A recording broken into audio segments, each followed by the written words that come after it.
Okie dokie, I believe we are all the way live. Hello and welcome to my graveyard. I am your host of the evening, the Cemetery Man from Salem, Mass. Always taking names and kicking candy ass. Live in the color here with you on Grande's Graveyard. Welcome back to another edition of the show.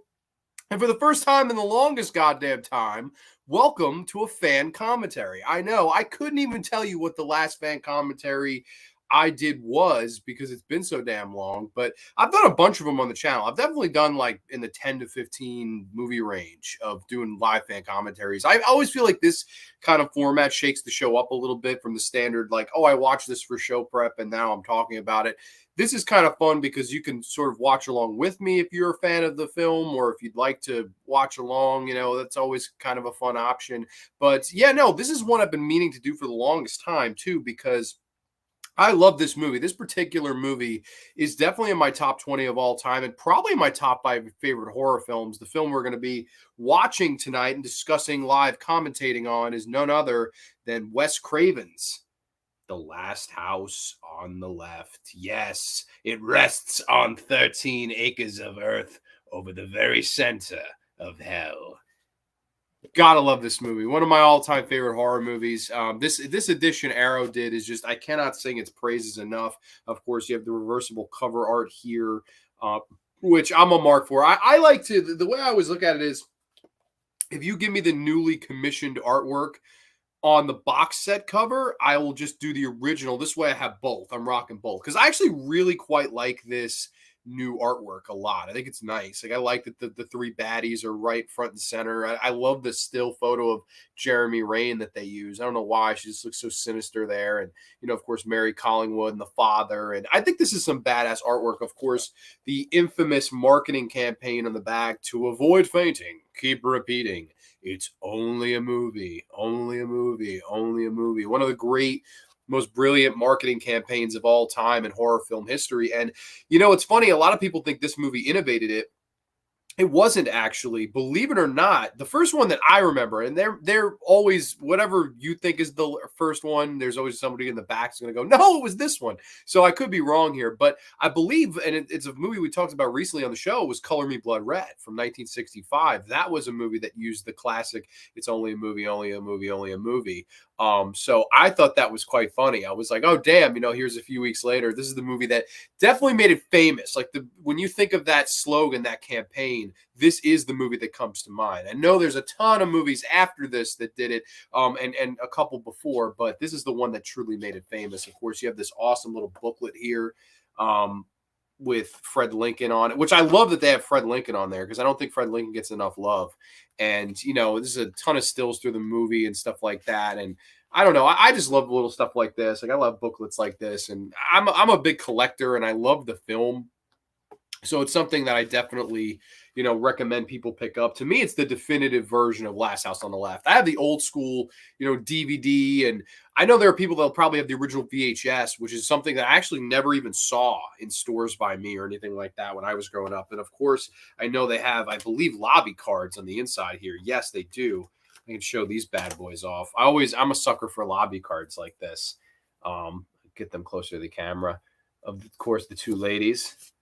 Of course, Dick Towers, who actually, funny enough, got, I think he got Mark Scheffler the role in the film, funny enough. Here's Jeremy Rains smoking a cigar, the two girls tied up here, and then, of course, Sandra Castle, whatever you want to call her, Mary Collingwood drowning in the water, and then, of course, our lead baddies here. I don't know. I'm a mark for these stills. And they also, I believe, now somebody can correct me if I'm wrong, I mentioned that old school VHS. I believe this was the cover of the VHS, which I like the artwork. I don't think it goes at all with the film. Like, I don't understand this artwork at all. What is this even beside her? Like, I don't really understand it. It's just like she's supposed to be in somebody's hand. Like, I don't know. I don't really care for that. But I do like the old, like the lightning and the purple, like the Undertaker purple. I don't know. It's not bad, but it doesn't really quite go with the film. But neither does that title. You know, it's funny. Last House on the Left is one of those movies that the title doesn't match it at all. I know that the film initially, when it was being filmed, went under the cover, the name of Night of Vengeance. And then it changed to Sex Crime of the Century, and then Krug and Company, and none of those names sold. And then this marketing man saw the movie and said, me and my wife saw it tonight, and I kept telling her it's only a movie, it's only a movie, it's only a movie. That was used for the marketing campaign. And he said, hey, here's a name that you could maybe try to sell it with since it's not selling. Try Last House on the Left. There's something final about the word last and a house. And he said, why don't you try it? And Sean Cunningham was like, Wes, what do you think? And Wes Craven said, why not? Then none of these other titles are selling. And then all of a sudden people were lined up around the block to see one of my favorite all-time horror movies in The Last House on the Left. So we're going to be talking about this one tonight. Of course, I just figured I'd show this little set off really quick, and, we're going to press play shortly here. But one other cool thing that this comes with here is this, and I always have these two posters behind me. I have posters all over this room. I have Dawn of the Dead, Maniac. I mean, I'm a poster junkie, but these two are always front and center. So a mini poster here, courtesy of Arrow. This is the original one-sheet design of the film. Now, I just want to get into this light so there's no glare. The classic tagline, it rests on 13 acres of earth over the very center of hell. I always liked this little box here, too. Mary, 17, is dying. And even for her, the worst is yet to come. She lived in the last house on the left. Yes, I don't know. This is one of my all-time favorite horror movie posters. I'm a mark. Anybody who knows me knows I'm a mark for the red, black, white color scheme. Like, it's my favorite color scheme of all time. And I'm just kind of a mark for it. So when I knew that this was coming with the mini poster, I was like, oh man, I'm so in, because I've never seen the one sheet of this for sale. I would guess it's in like the $500 to $700 range, and I would love to get it one day, but I'm not sure. If anyone wants to look that up for me, please do, because we have quite a few people in the chat. So let me get to y'all. I apologize. I was kind of being a nerd there. I tend to do that. Ciao, Grande, and greetings everyone in the chat. I probably won't be as active tonight in the chat. I decided to watch you on my big screen TV tonight. That is very nice. No worries. I appreciate you dropping in and even saying hi. Slasher Fred, to avoid fainting, just keep repeating. It's only a show, only a show. Or I guess on my case, only a graveyard, only a graveyard. Welcome, Slasher Fred. Sean Blue Digital's in the house. Hey, everyone. Last House on the Left is 50 years old this year. Love this movie. That was a big reason I wanted to do this. Now, I did make this a vote. On Instagram, I did a fan vote of this movie or High Tension, because I love both of them. I wanted to do fan commentaries on them for the longest time. This one I picked because of the 50th anniversary in August. I believe August the 30th of next month it's going to be the anniversary, the 50th anniversary. So we're going to be about a month early on celebrating its 50th birthday. Cool enough. But yeah, no, I did a vote, and it was very close. High Tension got a lot more votes than I thought. I thought this would blow it out of the water. This won by 2 votes, so we're going to do this one. But High Tension will happen down the road, I promise. But yeah, no, I was like, can't not do Last House on the Left. It's funny. I did a graveyard like 2 years ago on Hills of Eyes and Last House on the Left. And I will straight up say this. I think it's the worst episode of this I ever did. I was rushed. I remember I was on campus. I was filtered. I remember they didn't let me curse back in those days. I will stand by that being the weakest show of the graveyard I ever did, because I was really rushed for time to get out of there. So I figured a fun way to kind of make up for it would be to just talk about the film while the film is going. So we're not rushed at all. We're just kind of chilling back, relaxing, watching the show. But Sean Blue Digital, welcome to the show. Yeah, the newer artwork from Arrow is very nice. I agree. I quite like it. I will not lie. I'm picky with new artwork, but I quite like this. I don't know. I think it's simple. It's perfect. I like the colors used. I like that they have the forest in the background, the blood red color kind of being the prominent, dominant color here. I quite like it. I think it's a nice cover art. I do. Aiden Babber's in the house. Where does the road lead, Grande? The road leads nowhere. Welcome, my friend. That cover is straight out of an Italian poster. Yeah, it is. The VHS cover of this is quite weird. I don't know. It doesn't really go for me. I don't know. It's not terrible.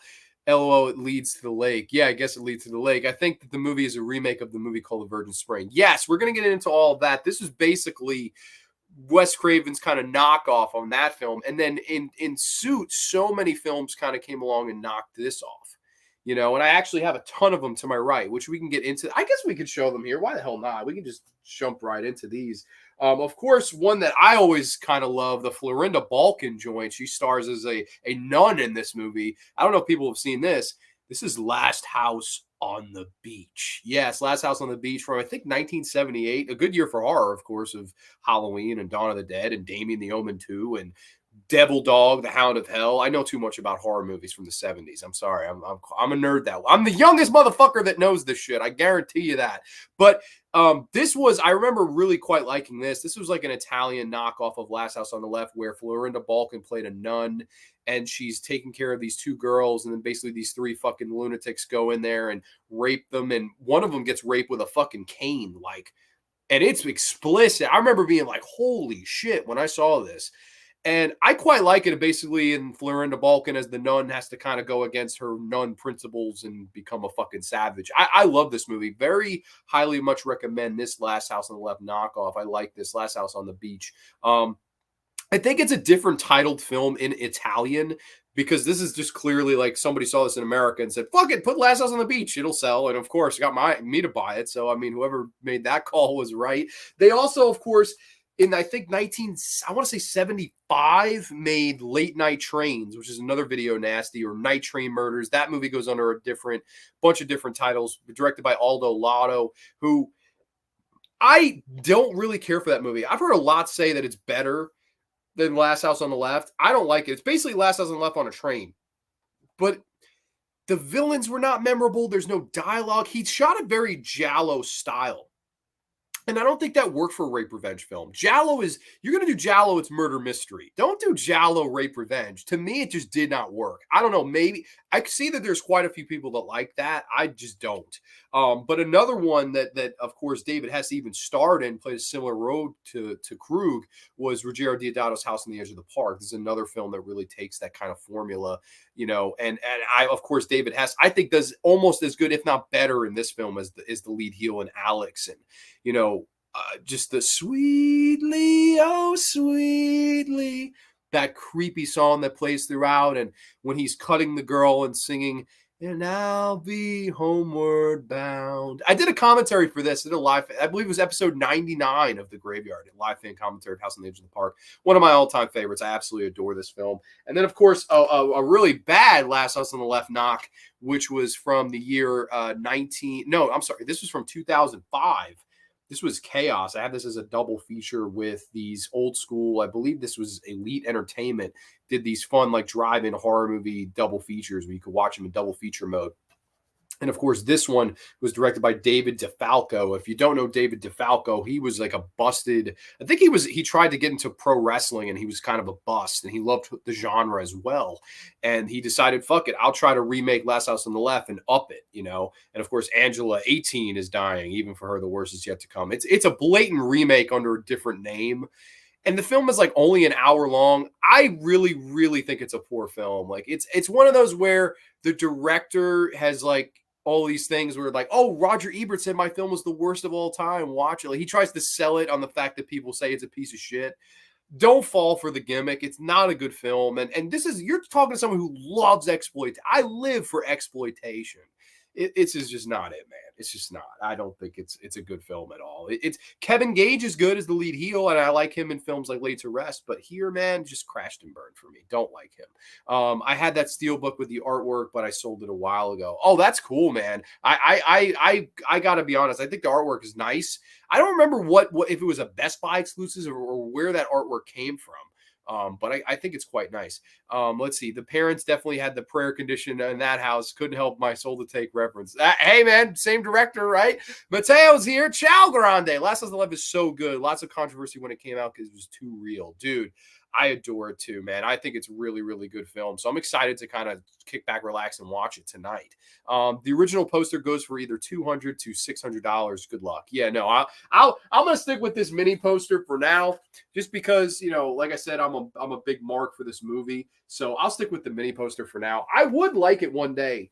Like if I saw that at a convention for the right price or in good condition, I don't know. To me, it's a great poster. I kind of would like it. I'm a nerd like that. I'm running out of room to put posters, to be honest. She was having none of it. could have been the tagline. Oh my God, the Last House on the Beach, right? She was having none of it. Florinda Balkan, Last House on the Beach. I love Florinda Balkan. She's fucking great. Need to see Last House on the Beach, but I'm more familiar with Blood Beach, and we need a proper release for that movie. Really, a Blood Beach fan? That's rare. Now, I will say this. I don't care for the film, but that poster is fucking hilarious. It's a woman, the Blood Beach, for people who don't know, Blood Beach is like a Jaws knock, but it's kind of funny because the monster's in the sand, and the whole tagline was, just when you thought it was safe to go back in the water, you can't get there, Blood Beach. And it's this girl like kind of reaching her arms out, being eaten by this monster that you don't see, and you barely see in the film. Always my biggest gripe. John Saxon's in it, who does a great job, but I always remember the film being very much of a letdown compared to the poster. But that's 1970s and 80s horror sometimes happens. Neo Black Reviews in the house. Hey, Grande. Dude, cheers, man. What's going on? Talking some Last House on the Left. Hell yeah, Master of Fear is here. Just when you thought it was safe to go back in the water, you can't get in. Yep. That was the tagline. Chaos is definitely a remake of Last House on the Left, even though the director claimed it was not on an extra in the DVD. That's bullshit. It's absolute bullshit. You even use the same tagline, and 17 or 18 is dying, and for them the worst hit. It's bull. It's. I know there are people that quite like it. It's not a good film though. It's like, and I'm sitting here telling you, Last House on the Beach is good, and House on the Edge of the Park is good. Like all these movies that the house in the title. Chaos is just not it, man. I know people will probably ask me what my thoughts are on this. The remake from 2009, directed by Dennis Elidius. This, man, it's fucking fine for a Hollywood like PG. I think is it R? It is R, but it feels PG-13. Like the girls get raped. There's no nudity. There's gore. I think that's why it's R-rated, but it's just not as fucking gritty, grimy, or raw as the original. And it's like, it's not a bad film. It's probably a passable remake. The acting is fine in it.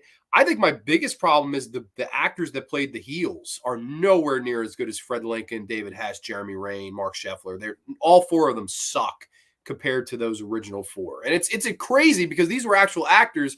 David Hess had never done anything. Jeremy Rain was on Broadway plays. Fred Lincoln was in porn, and Mark Scheffler hadn't done shit either. It's weird that real actors couldn't give the good performances that I think they do in the original film that we're about to pop in here.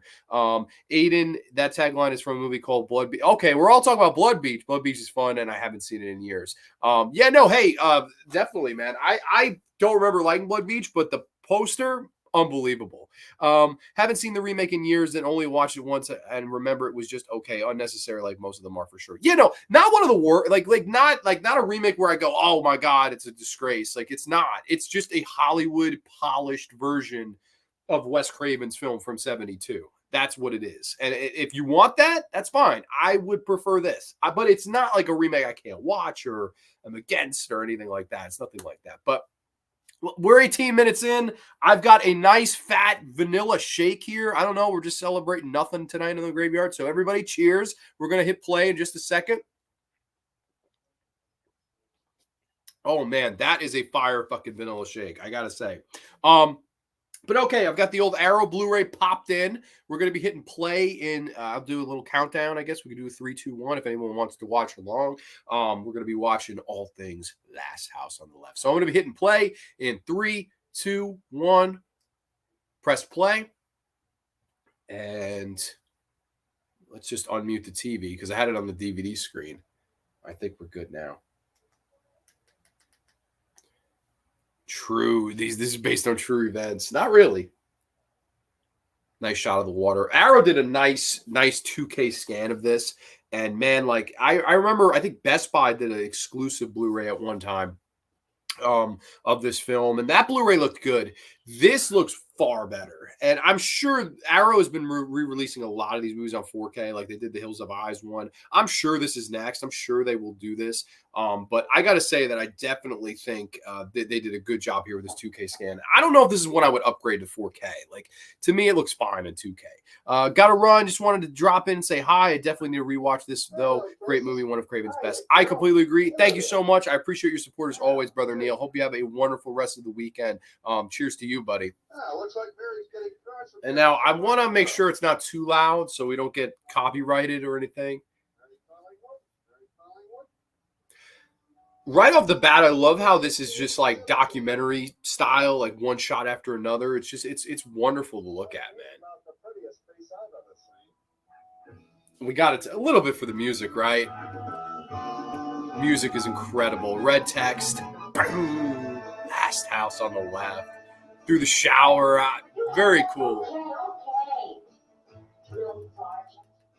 David Hess, of course, did the music for this movie and, of course, plays the lead heel. And I don't know, David Hess just does such a wonderful job. I know a lot of people, always kind of bash that the movie tonally, because of his music, is kind of all over the place.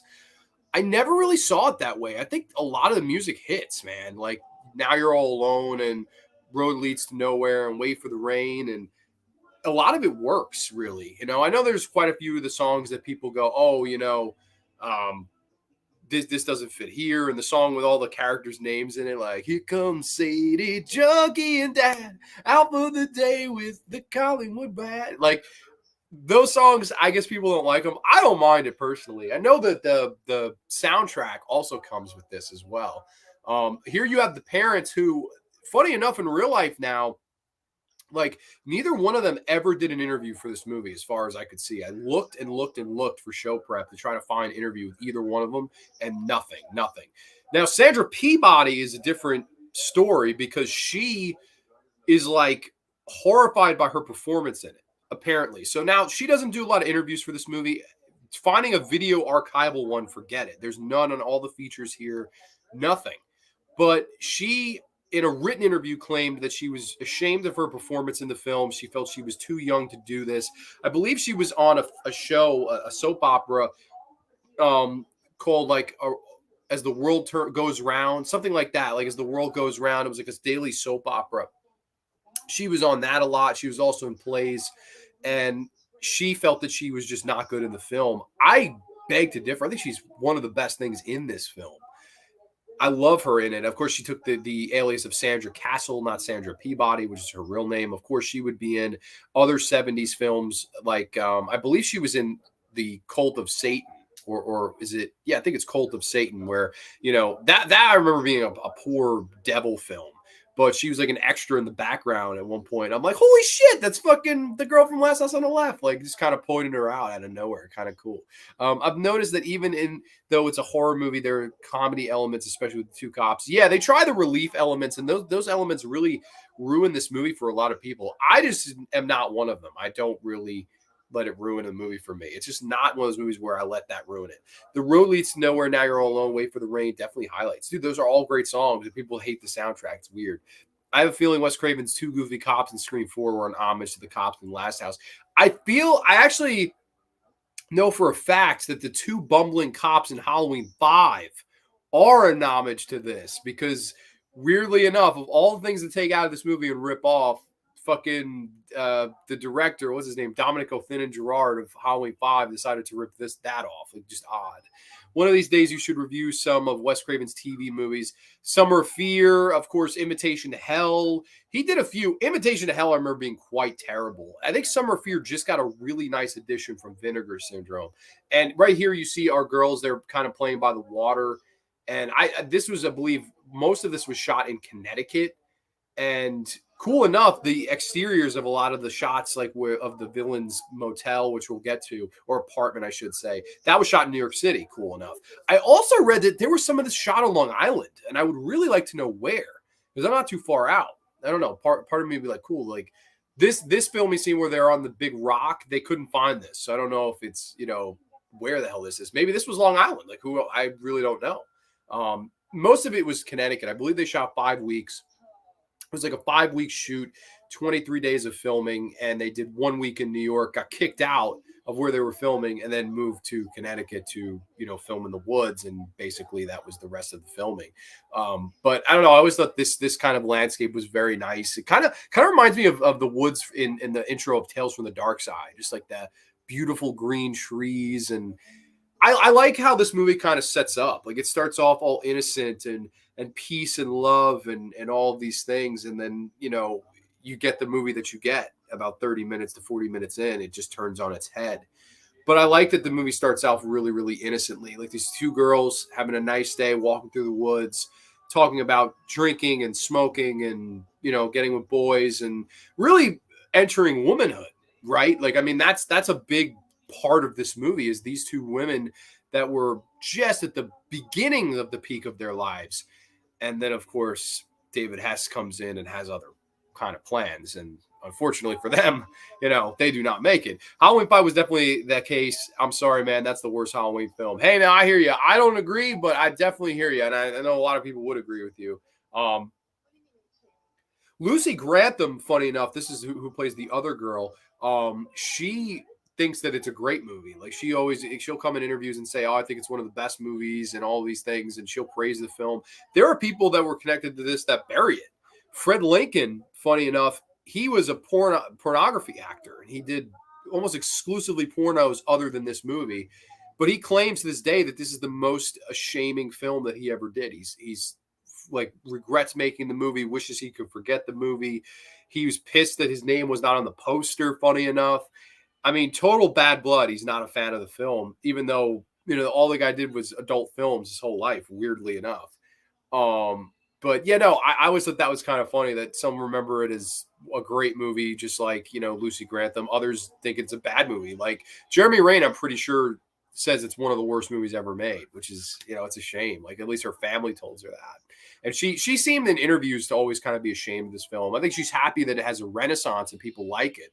But I think she's also, a mother and all these things. People don't know Jeremy Rain. She was married to Richard Dreyfuss in real life. She got married to him shortly after this movie. It's funny, like Last House on the Left and Jaws, two of the mainstays. And Richard Dreyfuss, of course, did so many great movies, and Close Encounters of the Third Kind and Stakeout and What About Bob, and so many great movies that Dreyfuss did.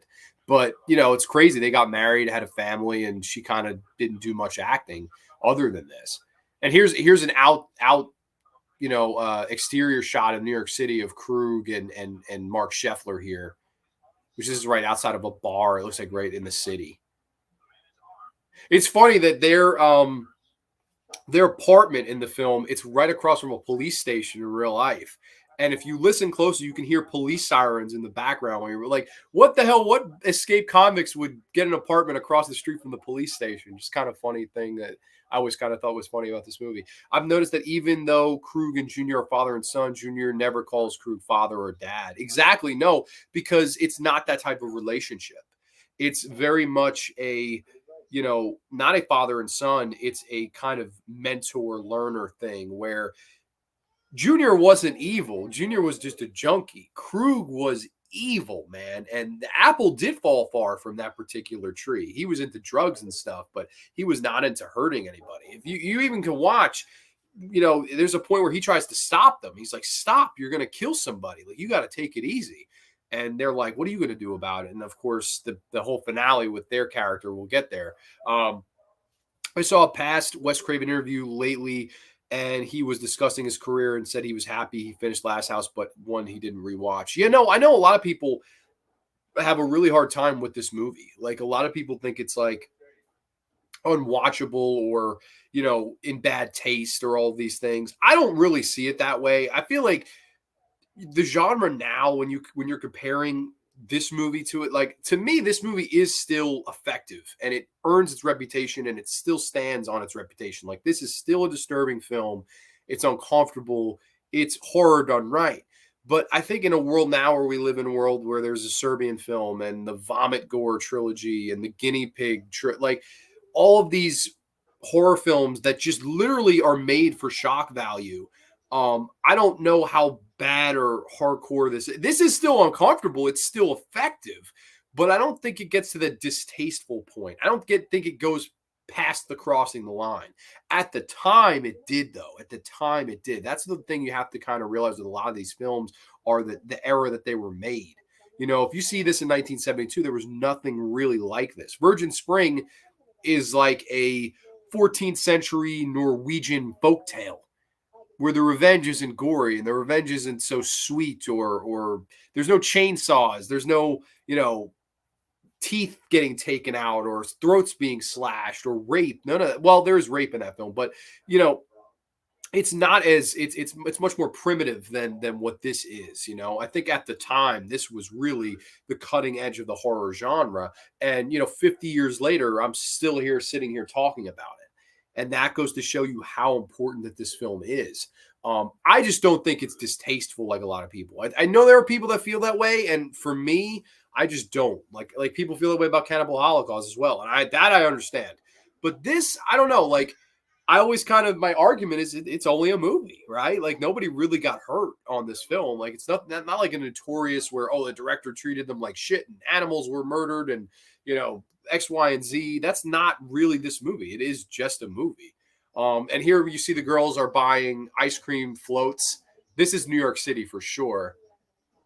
They never revisited this in the filming locations on the featurette, but man, I wish they had because this would be cool. I'm guessing it's not an ice cream parlor anymore, but I would like to see what shit becomes after. I like the little music that they played, like the la la la la la la. I don't know why I love that. Let's see. Krug is very similar to Freddy Krueger. I see what Wes Craven did there exactly, and Krueger, and to kind of lay the template for what horror's most notorious villain would be in 1984 when he made that Nightmare on Elm Street, and like that's the thing with Wes Craven. That's why I always really really loved him because he took what he learned on a film like this and on a film like The Hills Have Eyes, those exploitation, drive-in, grindhouse, gritty films that really truly bring out the horror and the psychology. And he put that with a mainstream movie like A Nightmare on Elm Street. All of these things he learned and he brought it to the mainstream, and a mainstream palette painted his masterpiece. And that's why Nightmare on Elm Street is forever his greatest movie, in my opinion. I really do believe that. I think that this movie is like the launch pad for Wes Craven, and then that was really the pinnacle of everything that he had worked up to at that point, and the most important movie the guy ever made. So it's nice to see, how he started in making a great movie and then even got even better over time. That's the kind of thing I really love about Wes. What makes a movie work is not just shock for the sake of shock. I feel like a lot of directors only make movies for shock. Exactly. And I don't think they were doing that here. Now, Wes Craven, and welcome, Ty. I don't think Wes Craven was doing that here. I think Wes Craven wanted to show violence because it wasn't being shown. And if people are going to pay $5 at the drive-in or the local theater or whatever to see a movie, you're going to want to give them something that they haven't seen before. And Sean Cunningham, the producer, who of course went on to direct Friday the 13th, which spawned the greatest horror franchise, money-wise, definitely. It's very, very crazy to kind of look at what these filmmakers do now. They're just like, okay, how can I offend somebody? How can I offend somebody? This movie wasn't made with that intention. This movie was made in, I'm going to show you the real horrific side of what they're afraid to show you, because everything was cut away in all these war footages and things like that. And, the peace and love generation and all these things. And Wes Craven with this film turns all of that on its head and really showed you the violence. But the violence isn't the only thing that's horrific about this movie. It has a great psychology. And of course, our girls are being introduced to the lead heels here. Sadie, Jeremy Rain, this beautiful doll face, almost like a porcelain doll she looked like. But she was into some sadistic shit. For even though she's a beautiful woman. A beautiful woman. She was into some sadistic shit, like girls pissing each other's pants, and the way she looks at David Hess when he's fucking beating them. That's some deep, dark horror psychology that I think people miss out on when watching this film. That's another thing that these movies for shock value they're just made, they miss that. Like there's no psychology there. You can do all the crazy shit and I vomited on somebody and fucking I cut a baby out of somebody, whatever. You could be as graphic as you want, but if that psychology isn't there, it may not land right. For some it will, for some it won't. And that's, I think, exactly what you're getting at. I think there is a scene where Krug pops a balloon. I think the scene in reference to the Hitchcock movie Strangers on a Train. Yes, that is absolutely the case. Deadly Blessing with the snake tub scene that he perfected. Exactly. Little things, like psychology, brutality, with Tina getting her stomach slashed open in Elm Street and spun around the room and all the gore that's there. I mean, he learned that from this. He learned that brutality of killing of a beautiful woman in a movie like this. And the that water scene where it's coming out through Nancy's legs, deadly blessing. Like, you'd point and see how he fucking used all of these knots and nooks and crannies and all these things to make his masterpiece. It's very nice. It's nice to see the growth and then the ultimate payoff. And Krug is, oh my God, just being horrifying. David Hess and Fred Lincoln were fantastic in this. It's funny. It's a thing that people don't mention enough about this movie is that the acting is superb. It really is superb acting. Like, you have people that really didn't have much experience, or the only experience they had were porn. You know, Jeremy Rain, like I said, she was on a Broadway play, or maybe an off-Broadway play. I'm not positive. None of them had big theatrical experience. I think this was Jeremy Rain's first shoot. It was David Hess's first shoot. But the performances are so fucking real, you know? And I think that's one of the most important parts about this movie, and how mean-spirited and mean-hearted all of these people are. And it's just, it really, to me, makes the movie, you know, go on another level for me personally. What I find interesting as he made this, and I believe he was a math teacher at a university, so obviously a very smart man. Yeah, no, that's true. He was a professor, and I believe what happened was he got fired from that job, and then he was driving around taxis. And Sean Cunningham was this guy that he knew, and Sean Cunningham needed an assistant editor for a porno film he made called Together. And Wes Craven was brought in. He did a good job doing the edit, and he said, hey, you know, this local drive-in, they do these double bills. And if you pair it with a mainstream movie that you know people are going to go see, they'll fund the second movie to pair with the double bill. So they got together and said, hey, you know, they'll give us $90,000 to go make a horror picture. And that's pretty much where Wes Craven started writing the script for Night of Vengeance, which was the initial title. Of course, like I said before, went through a ton of different title changes. Krug and Company, which you can still watch a cut, which says Krug and Company, Sex Crime of the Century. None of that sold. Last House on the Left sold like hotcakes, and the rest is history. So it's kind of cool. I go back and forth with Nightmare and Scream 1 being my favorite Wes Craven film. I would say this and Nightmare on Elm Street. I like those two the best. Then I would say probably Hills Have Eyes. I don't know, man. I think there's quite a few great Wes Craven films, man. Like, and it's funny with this particular movie. You know, I hear a lot of people that they, especially lately, they love or hate Scream. Scream, I point to a scene where Matthew Lillard and Skeet Ulrich towards the end, they reveal that she wants to know the motive, Stu. They're in the fucking kitchen or whatever, and you know, Skeet Ulrich gives his motive. He gives the motive and says, you know, your slut mother was fucking my father all over town, and you know that's why I'm doing this. There's a brief blink and you miss it camera pan to Matthew Lillard, and Matthew Lillard looks shocked. He didn't know that Skeet Ulrich had a motive. He was doing it for fun. And to me, that is this movie. That's this movie. He learned that on this movie because it's not in the script. If you read the script for Scream, which I'm a nerd, I actually have, that's nowhere to be found in the script that Stu didn't know that there was no motive. That's Wes Craven. And the reason I connected to this is, you know, the scene where after Krug gets done raping Sandra Peabody, he gets up and they all look disgusted at him. That's not in the script either. It was raw reaction, and he kept the camera rolling. That's what makes Wes Craven a horror master. I think it's that psychology of thinking about the moment as opposed to enjoying it. You know, as a fan, it really drives home the horror to me. Sean Sleazeball Cunningham, that's what the S stands for. Okay, I hear that. If you like pajama pants, you better hit that like button. Hell yeah, John Steele's in the house. What's going on, brother? I will never forget the Quentin Tarantino story about Wes Craven walking out of his first film, Reservoir Dogs. I can't believe that's the guy who made Last House on the Left walked out of Reservoir Dogs. That's kind of ridiculous. I agree. I think Wes has just maybe had, I don't know, a weird queasy stomach. I know that the director of Friday the 13th Part 4 was going to do a sequel to this movie, but he never got to do it. You're close. It was the director of Friday the 13th Part 5, Danny Steinman, who had directed Savage Streets with Linda Blair, which is similar. It's another like rape revenge-ish movie. Not exactly, but it's in that ballpark.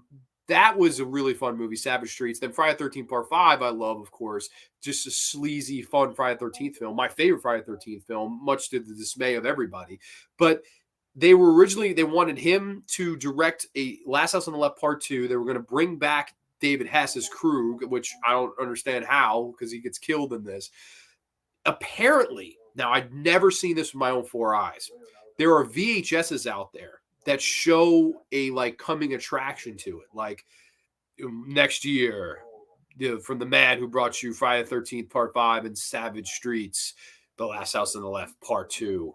Apparently it exists. I've never seen it. I would pay stupid money just to see that 10-second ad promoting The Last House on the Left 2 that we never got. But I don't know. It's like kind of a thing of fable. I don't know what VHS it's on, but I know people have seen it. I've been told it, but I don't know like where that VHS is or you know, I've never been able to find it on the internet either. Could I say that for me, Last House is a bit of a ripoff of TCM? Now, Last House was actually before TCM, so I'm kind of confused. Are you saying TCM is a ripoff of this, or like I'm maybe crossed the wires there? I don't know. This is 72. Texas Chainsaw Massacre was 74. So if that's the case, I don't see how that could be. But if you're saying that TCM kind of took some things from this, the grit totally is there, I think, you know. But I will say that this is a more violent film. This is a more gory film than Texas Chainsaw Massacre. And I think Texas Chainsaw Massacre is better off for it. You know, I really do. I think this movie works being violent. I don't know if Texas Chainsaw Massacre would have. No disrespect for Wes whatsoever. Oh, no, none at all. I love Wes Craven. Absolutely hear your point. Really do adore this one, but still prefer the remake a small tad over the original. Red Rusty, welcome to the show, man. Yeah, no, I briefly talked about the remake. I think this is just a much more Hollywood polished version of the same story. It's not bad. It's fine. It's well directed by Dennis Elidius, who did that film Hardcore. Sarah Paxton does fine. The parents do fine. I believe Monica Potter is in it from Saw. This movie is positive. It's just, I don't know. I wouldn't say that I like it more than the original, but I could totally hear somebody making the argument. I believe most people would agree with you. That Matthew Lillard moment is perfect. I agree. I think that moment of Scream is like my favorite moment of the movie that nobody talks about, because it really, in a lot of ways, it makes his character more fucking crazy. Because he's almost upset. He's like, you had a motive? Like, I was doing this for fun. It makes Stu Macher far more interesting than fucking Billy Loomis. It does. It really like blows, to me, it's classic Craven because it's not in the script. Williamson's not smart enough to write that. That's classic Craven, man, and I love it. I've noticed that the movie is sort of a pre-Nightmare on Elm Street, especially at the end when the parents had traps. Yeah, no, that was a big recurring theme in a lot of Wes Craven films where they said booby traps, you know, like of course the people under the stairs has all those booby traps, and Elm Street, her setting the traps for Freddy. And this movie, I mean, booby traps is a big, you know, of course, Hills Have Eyes, where they set the trap for Papa Jupe, and they kind of, you know, pull his feet with the wire and on the car, and a lot of booby traps in Craven films. For whatever reason, I get those Friday the 13th films mixed up. I think those are the best too. So, I mean, I can understand why. Nightmare on Elm Street, Scream 1 through 4, Shocker, Serpent in the Rainbow, The People on the Stairs, Red Eye are my faves from Wes Craven. I would say if I had to do a top Craven, it's a Nightmare on Elm Street, Last House on the Left, The Hills Have Eyes. What would come in fourth? It's tough, man. Scream, I love. People on the Stairs, I love. Shocker, I really have a fun time with. Serpent in the Rainbow, I have a really fun time with. I would say those. All the ones I just mentioned, I really, really like.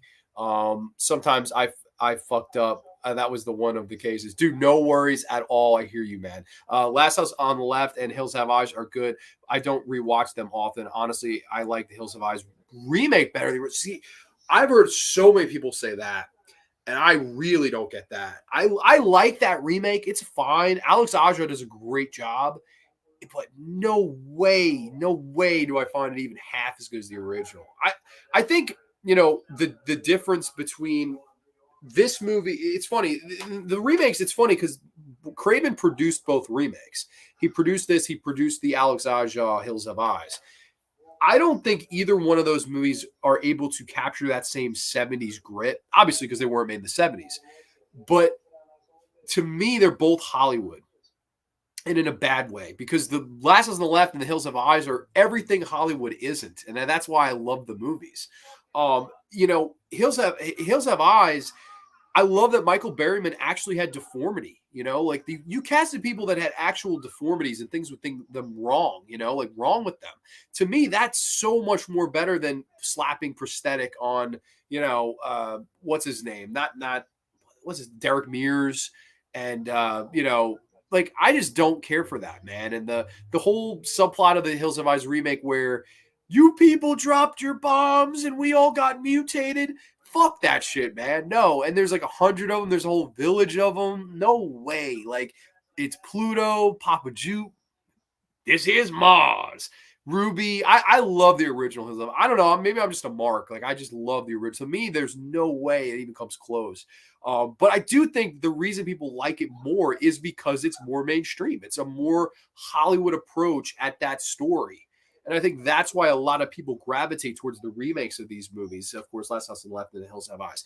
I think the true horror fan in me loves these old school 70s Grindhouse, keep repeating it's only a movie, trying to use the gimmicks, and David Hess and the mean spiritedness. Like for example, the guy that played the David Hess role in this was just not even fucking half as intimidating or scary as David Hess. Just not. I believe they had Aaron Paul playing the Weasel, the Fred Lincoln role. He does okay. The girl playing Sadie in this, no way. Like, you're not Jeremy Rain. Jeremy Rain was perfect for this, man. Just absolutely perfect. You can't, to me, the cast really, really is a step down in the remake for me. Let's see. Wishmaster needs more love. Mark's in the house. I love Wishmaster. I could do a show on Wishmaster one of these days. I'd have to watch 3 and 4 again, though. I don't know if I want to do that. Hardly anybody talks about Serpent in the Rainbow. It's great. Dude, it's a great film. I love Bill Pullman in it, and I want to hear you scream. I really like that movie. That's a damn good movie. Have to agree, Hills Have Eyes remake, one of the few good remakes during that little 08 to 10. It is a good movie. Both of the remakes of this are fine. Alex Aja delivered the goods in the third act. I would agree. He did a good job directing. Hills Have Eyes was sort of an indie Fox Searchlight distributed. I enjoyed that. Piss your pants. We just got the piss your pants line from David Hess. Gotta love it. Gotta get going. Have a great night, everyone. Thanks for checking out the show, Sean. I appreciate it, man. Rock on to you, buddy. Have a nice weekend. This is like this remake. That remake had none of this in it right here. He's cutting them up, making them piss themselves. Jeremy Rain is getting off on it. She's pissing herself. None of that's in the remake, man. You can't do that now. It's frowned upon. What a sick bastard to make somebody piss themselves and literally get off on it. Like, enjoy yourself on it. Have a high from it.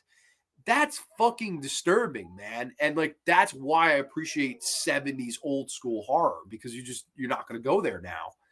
You're just not, and then you have films like this, like Chaos, that just went so fucking overboard. Like, oh, we'll cut off her nipple and I'm going to eat it like a pepperoni. Like, what the fuck, man? Like, that's not fucking horrific. That shit's stupid. It looked like he was eating a gusher. Like, oh my God, Shake is so fucking good. Let's see. At least Sarah Paxton's in the remake. Swing! Yeah, no, she's a beautiful woman. Wes Craven chose Aja due to his work on High Tension, which, again, that's funny. That was in the conversation to be one of the movies we did a commentary for this week. And he chose a great filmmaker, not going to lie, easily in my top 5 horror filmmakers working today. I would agree with that. Night of the Demon, that's overboard, LMAO. Oh, yeah, well, for real.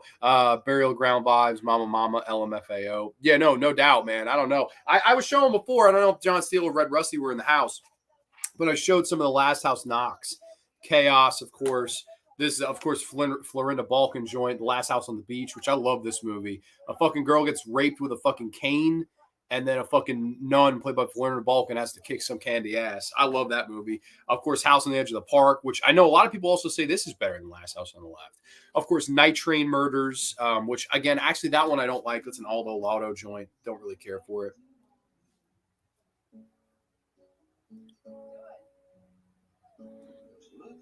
See, here they play a actual, like a precursor song to the Now You're All Alone, where they're having the two girls make it with each other. And again, another great scene here where Lucy Grantham improv'd and say, it's just you and me. It's just you and me, to try to make the situation seem less fucked up and disturbing. To me, that's something a real person would say, and cool enough to find out that it wasn't in the script. It really makes the scene feel more raw. Their reactions right here. horrifying. There's nothing like that in that remake. There's not. Oh, I'm a swimmer. I'm gonna swim to the fucking shore after getting my brains fucked out by a villain. Like, geez, man. Like, I don't know, man. That remake's for the birds. I don't like it. I don't hate it, but I don't like it. Sup, John? One of Craven's best, great choice for a watch along. Thank you. A change to come. Who is this? Is this someone I know? Did you change your? I feel like I've never seen a change to come. But very well, welcome to the show, my friend. Hope all is well. We're chill like villains here. We got the original Last House on the left, and Sandra Peabody and Lucy Grantham are having a little bit of fun. Well, maybe not to them, but to the villains, of course, they're having a little bit of fun right now. Yeah, this film was so different for its time. Absolutely, man. Like, that's the thing that I really appreciate about this movie. It's the film that took the gloves off and was the cutting edge of horror at the time, and really, really, I think, flourished the ways of, movies like Texas Chainsaw Massacre to take off, and Black Christmas, and all of these films that really just kind of rise to the top. That's Nate. This is Nate? What? Nate! Holy shit, yes, Nate Channel's going to be changing soon. This was just a working title. Okay, very cool, man. Yeah, I didn't know because the black avatar, and I was like, man, who is this person? Like, I have no idea. I know you're a Last House Mark. I know you're a big, big fan. So welcome, man. I don't know. I've been showing off all this cool stuff. I had this cool little mini poster here that I'm sure you'd appreciate of the film here that came with the Arrow set. Very, very cool stuff. Big, big fan of this movie. I also showed off all the Last House on the Left ripoffs and stuff. So always fun. But yeah, no, we're watching now. Now we're introduced to, of course, Marty Cove and the sheriff, which I know a lot of people kind of hate them, but I mean, I don't know. They're still in the film. There's a short-lived TV series from the 2000s called Black Scorpion that was sort of like a female Batman, and Martin Cove appeared in the first episode where he played a villain called Firearm. Very cool. Now, funny enough, he was the original choice to play Krug. And he said, I don't think I could play dark. I want to play like this fun comic relief deputy, but I know a guy, and his sister was dating David Hess at the time. And of course they were living together, and he went to their house and said, hey, David, I got a perfect part for you. And they also need a guy to do the music. So they drove down, and he said that David Hess didn't look big enough or intimidating enough because they told him we want a big guy like Martin Cove, sweep the leg. They wanted a big guy. So he put like 3 or 4 sweaters on David Hess to make him look jacked. And of course, it was a 90-degree day in New York City, and they fucking driving in Central Park with the fucking windows down. And David Hess just got out of the car, went into the audition and nailed it, acted like a madman.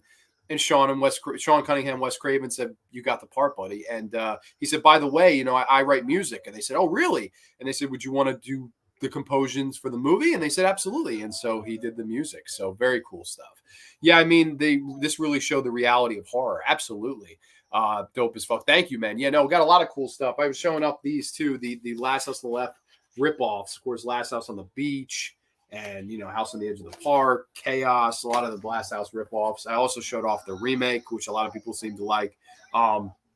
The music is great in this too. I like David Hess, was an amazing artist, and his music really added to the extra punch to this project. I agree wholeheartedly, man. Like, to me, how many fucking horror movies can you say where the lead heel also was the musical composer? Like, could you imagine fucking Kane Hodder scoring a Friday the 13th film? Like, no. Like, could you imagine Robert Englund scoring a fucking Elm Street film? Like, no. Like, this is just... It goes to show you that they had no money, so they just said, fuck it, like, let's give this guy a chance. And David Hess was musically very talented. He wrote music for a guy by the name of Elvis Presley. David Hess really knew how to write music, and he was just a very big talent. So I always thought the soundtrack of this movie was fantastic. Cool enough, I think years and years later when Eli Roth made Cabin Fever, which I think was exactly 30 years later that movie got released, he almost used the entire soundtrack of this because Hess approved it. Let's see. House on the Edge of the Park was good too. I really like House on the Edge of the Park. Oh, that would have been interesting. Yeah, no, man. I don't know. I did, like, part of me, man, it's just like hard to think about.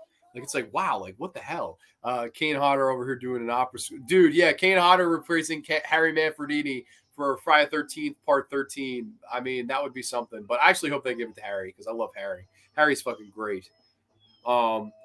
You have all these these shots here of the baddies running through the forest. This is, of course, like I said, this is Connecticut where they shot a lot of this. They actually did a cool featurette on the Blu-ray features where they revisited this, and it's still beautiful to this day. I actually would like to go myself. It's wild that this movie's 50 years old in a month. Like, it's really, really wild, but I still think it's one of the best. I really do. I think it's one of the greats.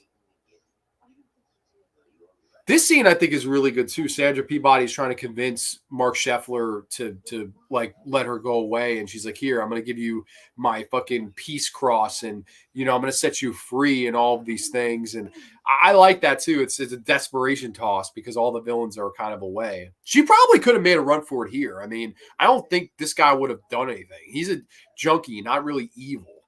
It's funny. Fred Lincoln said on one of the features too. He said, Mark Scheffler, you were just a junkie. David Hess was evil. I love the way you said it. Like, he was fucking evil. Like, who makes girls piss themselves? I don't know. I thought that was quite funny. So mad I didn't get the Blu-ray. I had the DVD, which has a fascinating commentary because most of the cast have different opinions on this film. Yeah, I was mentioning that. It's funny. Fred Lincoln hates it. Jeremy Rain doesn't like it. David Hess loves it. And I know Lucy Grantham loves it. So it's funny. I think Sandra Peabody hates it.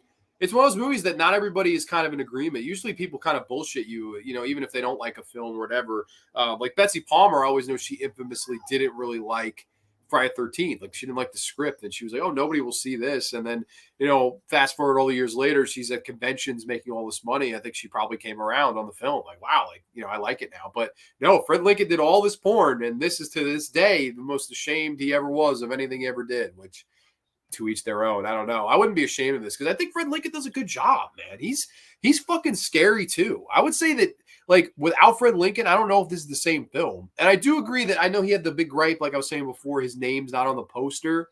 It's instead Ada Washington, who's literally in it for 2 seconds. Weird, but I don't know. He definitely deserved his name on the poster. I would agree with that. Our bumbling cops have just discovered that they fucked up. And of course, they didn't put gas in the car, so the rest of the movie ensues. Part of me wonders if there's a way you could cut this movie where the cops wouldn't even have to be in it. Because it's brief scenes. That's why I laugh when people go, oh, that ruined it for me. I'm like, dude, no way. Like, they're barely in it. Like, after this, they're not even in it. So what minute mark are we on?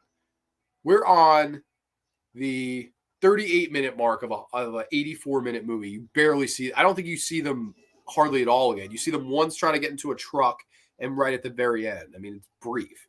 I've noticed that the original Home Alone has many similarities to Last House on the Left, especially the part where Kevin says it's only my imagination, and the hero setting is the trap. Well, that's a stretch, but I hear you.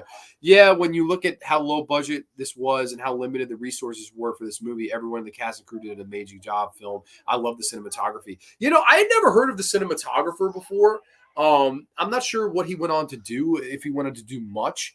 But no, he did do a good job. It's very documentary, like one shot at a time. You could tell that, like, they're like, we're going to film this scene and we'll do one camera here, and then we're going to cut. Then we're going to do the same scene again, the camera here, and then splice it all together. That's the real guerrilla filmmaking that Wes Craven did, because he didn't know what the fuck he was doing. Like, Wes Craven will even tell you he was high during most of this production. Like, he had no fucking clue the impact he was about to make on, cinema and horror alike.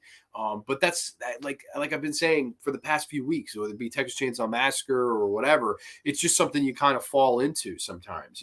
That's the best way to move the genre along.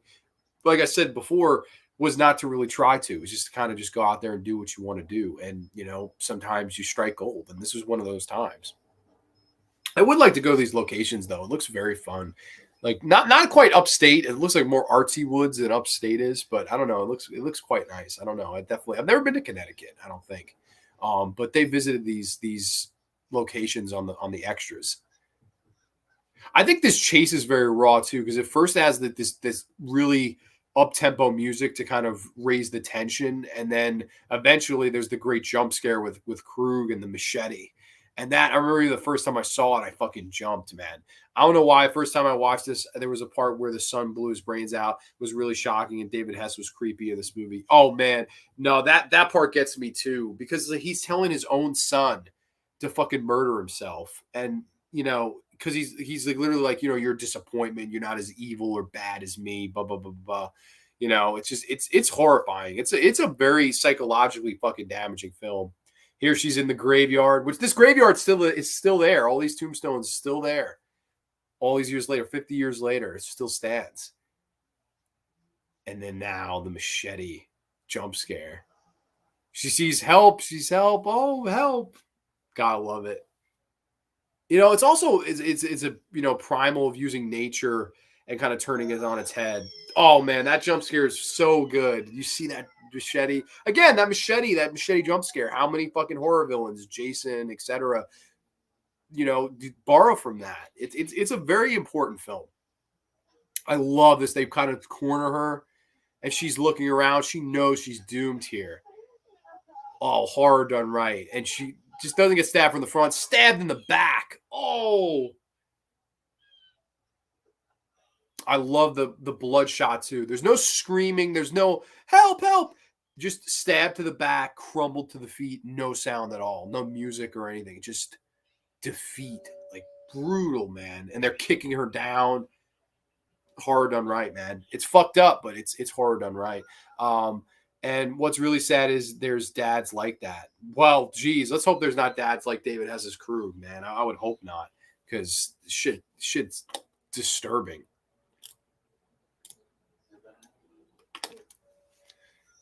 Lucy Grande's performance is really good in this. Like, she plays victim perfect. And she hadn't done much either. Like, it's funny how inexperienced all of them were, yet all of them, nobody overperformed. Nobody overdid it. It's all feels like very real people. I would say that. I don't know if Mateo's still here. I would say that is a big similarity with Texas Chainsaw Massacre. This has fucking people that aren't necessarily actors, but they do such a great job. It's like, doesn't matter. And I don't know if real big name actors would have worked in this movie. That's a big problem with that remake. Like, oh, Sarah Paxton's the lead. Well, obviously she's not going to get murdered. Like, obviously she's not going to get fucking, made to have sex with her other friend. Like, I don't know. Like, to me, the gloves were on in that remake. The gloves are off here. Difference between two movies to me. But, I hear people that like that remake. The iconic shot of her sitting by the tree and them kind of stalking their prey like vultures. Very sinister. Dude, that's the bizarre thing in this film is there are funny moments and horrific moments too. Yeah, no, and I've heard people say that it ruins the film for them, like the comic relief moments or whatever. I don't really feel that way. I like here she spits the gore right in Fred Lincoln's face as a last, like, fuck you. I love that. He's just like, yeah, and fucking stabs the fucking shit out of her here. She's in all this pain. Oh, shit. And they play these little musical cues as he's stabbing her. Creepy, man. Creepy. Just really unsettling. I've noticed that Shocker has a reference to Last House on the Left, especially the scene where the teens are at the power plant and one of the orders, the tube, like the doctor does in surgery. Yes, that's right. We visited the Dead trilogy this week. Very awesome movies. Love all three. I watched Dawn of the Dead documentary earlier today. Very awesome.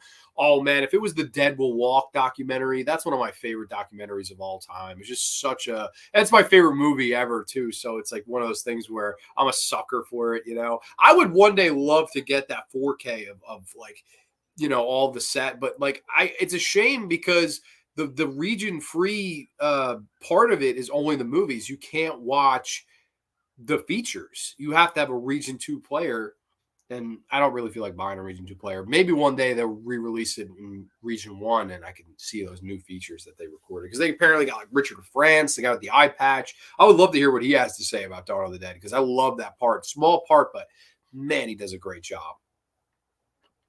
Really like this shot here is after they've finished and disposed of Lucy Grantham character, is her body lays crooked on the ground. They kind of walk away. Creepy. And then look at these majestic shots of the green and red of the fucking forest and crew going somewhere. Very, very scary, man. And here comes the uncomfortable rape scene of Sandra Peabody, which Sandra Peabody actually said in real life that, or well, she didn't say this. Everybody else had said that she was actually afraid of David Hess. So she was scared to death of him. And now they're showing her friend's dead hand. Scream for her life. Oh, man. She apparently was terrified of David Hess. in real life. Like, she was terrified of him. She knew Fred Lincoln before they started making this movie because they had the same agent. And he was like, "Listen, it's a movie. Like, what are you afraid of?" And she's like, "I just don't trust that guy. Like, there's something weird about him." And they did, apparently both girls didn't like Jeremy Rain because Jeremy Rain chilled with the boys, not them. So, it's weird, like the kind of disconnect that you have there. But I don't know. I think it's quite good. Just imagine the theater back in the 70s. They were freaking out. Now, it's funny. Wes Craven said that he went to a drive-in screening of this, and they started it during the day as Krug is carving his name into her chest. Very iconic stuff there. Now, look, Jeremy Rain is just smiling like, "Oh, look at this." Like, man, Jeremy Rain is terrifying, dude. Those eyes just pierce holes through you, man. It's scary. Oh, shit. This is... I mean, like, watching this, man, you could see why Sandra Peabody is not comfortable talking about this film even to this day. Like, even all these years later. I know she said she's ashamed of her performance in it. But, man, she's really... I mean, I could see why you were psychologically fucking damaged from this, because this is really not... There was nothing much like this at the time. Like Wes, like what Wes did was he shot this scene 3 different angles. The ground angle where you see here with their faces touching. He shot an angle like to the side, up, and then an up angle. And then he kind of splices it all together. You can watch here. It's really kind of fucked up. Unfortunately, a lot of people in the cast and crew were publicly stunned and judged for doing the film. Yeah, no, Jeremy Rain said that there were people that would come up to her and say, "Fuck you," and shit like that. And Fred Lincoln was, ashamed of it. I know Jeremy Rain said her mother or father, that neither one of them spoke to her for over a year after she did this. Now, this part of the movie right here, Krug has just got done raping Sandra Peabody. This is, to me, one of the great scenes in horror history as we watch this play out. Our 3 villains, they're, looking at each other. She's walking away, not horrified, not afraid, but defeated. And they're looking at David Hess like, "What the hell did you just do? Like, this is disturbing." Even he looks ashamed now. Like, "I'm sorry, I shouldn't have done what I just did." And then they show them. Even Sadie, who was turned on by all this horrible shit, she looking at him like, "You serious? You just did that?" That's what creates this movie and sets this movie apart. Is these aren't monsters. These aren't, anything you could find in a special makeup effects movie. These are people, and there's nothing truly more horrifying than evil people.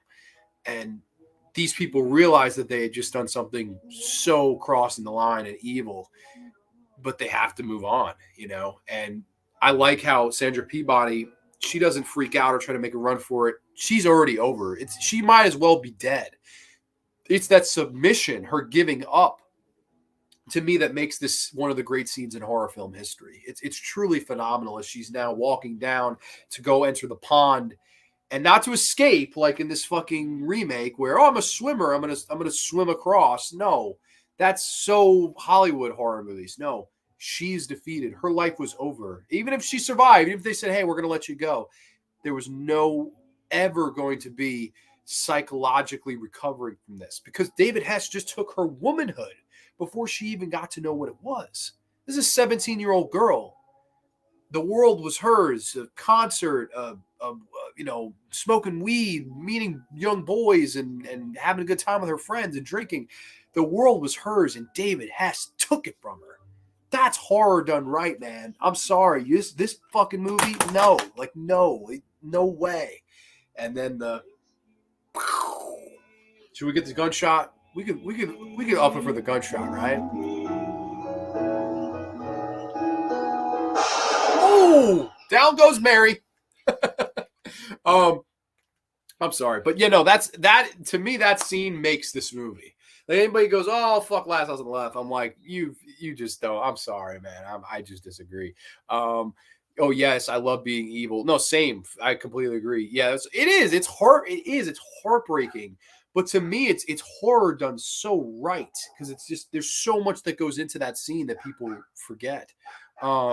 In the movie, the character of Sadie says that telephone poles are not called telephone pole. Huh? I don't know what you're talking about. Oh yeah, no, he chuckled at he chucked the remake. Yeah, fuck the remake, man. I I mean, like I said again, like I know I've like a broken record, but like I don't mind it, but like there's no way that someone go, oh, it's better than this. What? Like I just want to fucking pull my hair out when I hear shit like that. But again, it's someone else's opinion, so I'm not trying to shit on anybody's opinion. I just personally I hear that and I go, what? Like I don't know. It's like it's a pet peeve of mine. I don't know. Here's the cops walking up the road after all of that insanity.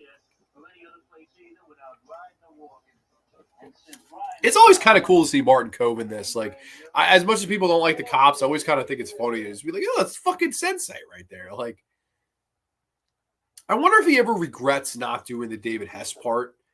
But part of me thinks he would have never worked. I don't think he's. I don't think he would have got. I think he hates the movie. I think Martin Kove hates this movie as well. I think he's more happy that it made David Hess because they were buddies.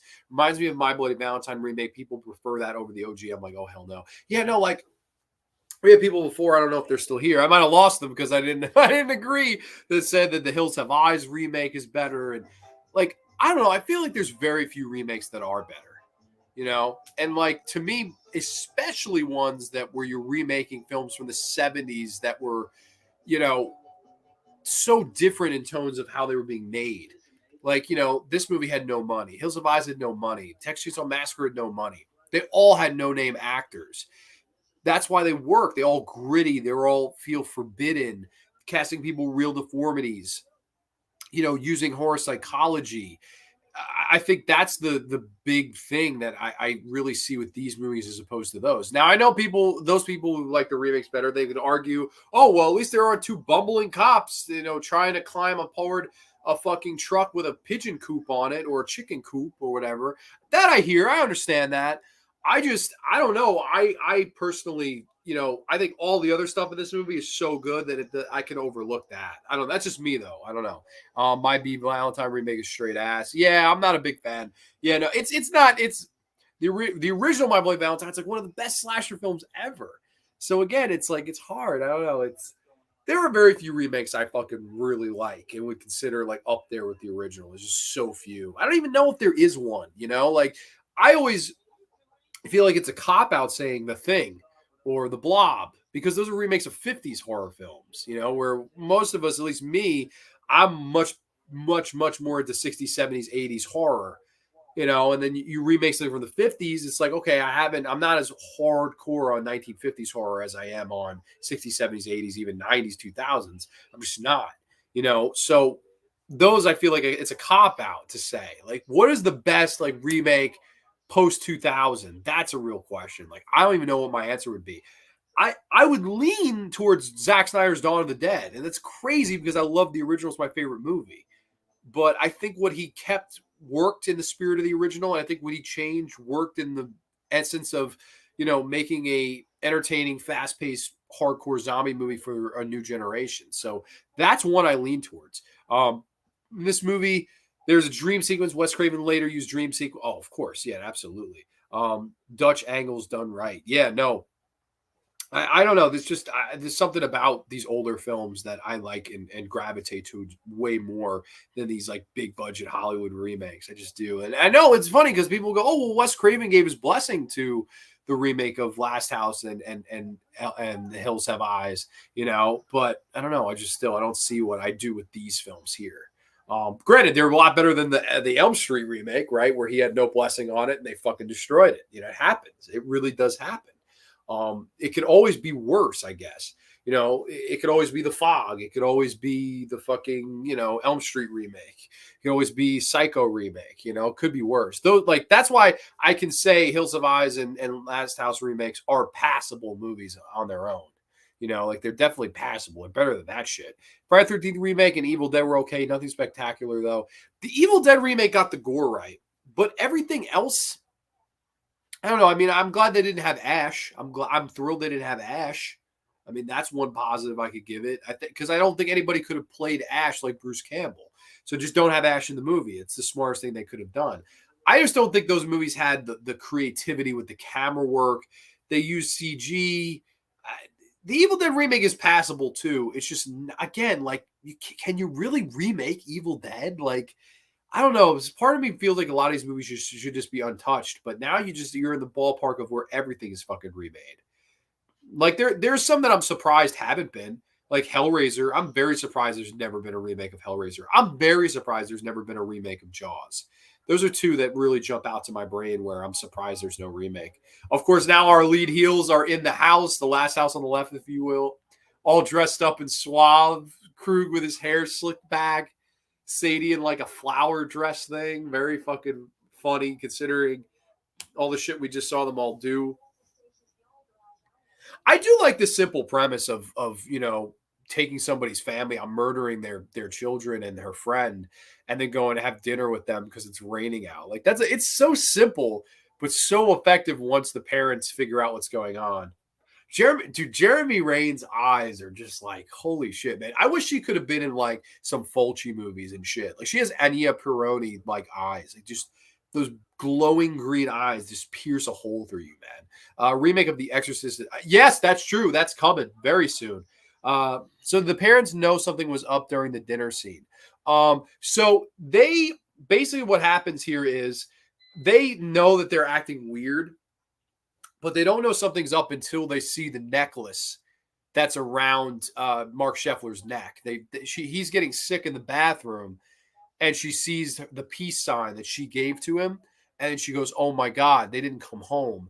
And then they go out and find her, and they find her pretty much lying dead. Granted, I always felt like you should just find her dead body, like she's still kind of alive, and then she dies.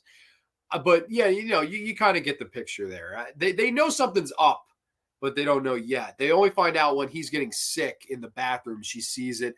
Then they go outside, they find the daughter, and they say, what would we do? Now we're in the situation of what will we do if you murdered someone that we loved, of course, our daughter, and take matters into their own hands. And it's quite effective from there.